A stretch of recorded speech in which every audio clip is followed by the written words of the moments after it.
नागा साधु बनने के लिए बहुत ही कठोर और कठिन तपस्या करनी पड़ती है। नागा साधु अगर बनना होता है तो किसी न किसी अखाड़े में जाकर वहाँ के आचार्य महामंडलेश्वर से ब्रह्मचर्य की दीक्षा लेनी होती है।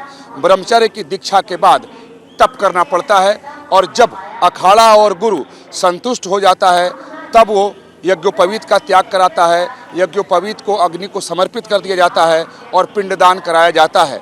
मुंडन और पिंडदान के बाद उसे नागा साधु बनाया जाता है। उसके बाद दिगंबर और श्री दिगंबर की दीक्षा दी जाती है, जो अत्यंत ही कठिन होता है।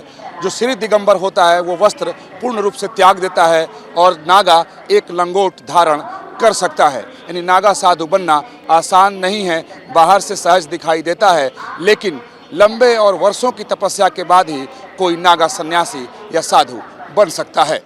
महाकुंभ में पहुंचने वालों की दो इच्छा जरूर होती है कि किसी तरीके से संगम में वो डुबकी लगा ले और पुण्य अर्जित करे और अपने संचित पापों का वो नाश कर ले। उसके साथ इच्छा रहती है कि जो नागा साधु संत हैं उनका दर्शन हो जाए।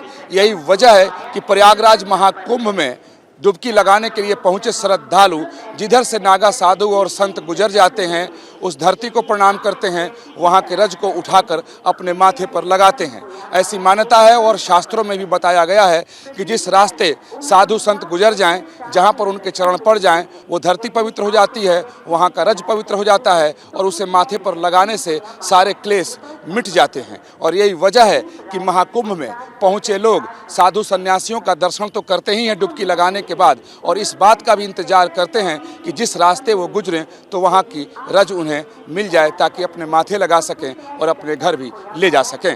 वीडियो ने सुभाष चंद्र के साथ Vikas Chandra, News Nation, Prayagraj Mahakumbh. News Nation अब व्हाट्सएप पर खबरों की ताजा अपडेट के लिए न्यूज नेशन के इस QR कोड को स्कैन करें।